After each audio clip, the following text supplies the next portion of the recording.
Hello everyone, welcome back to my channel. Today I'm going to show you how to make banana bread, or banana loaf as it's sometimes called. So to make banana bread we're going to need 225 grams of self-raising flour, 175 grams of caster sugar, 100 grams of softened butter. You're going to need 2 ripe bananas mashed, 2 tablespoons of milk, 1 teaspoon of baking powder, and we're going to need 2 eggs as well. You're also going to need a loaf tin to bake the banana bread in and some parchment paper so that it doesn't stick to the tin.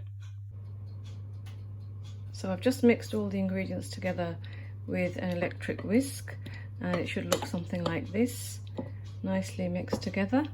And we're just going to pour it into the baking tin, and we're going to cook this at 180 degrees C in the oven for 1 hour. Towards the end of the cooking time, around 15 to 20 minutes before the end, it's probably a good idea to cover the cake with some foil so that the outer layer doesn't burn. So here it is, ready to go into the oven for an hour.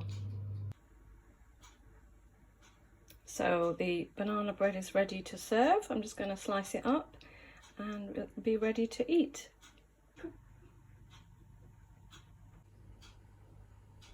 So here's the banana bread sliced.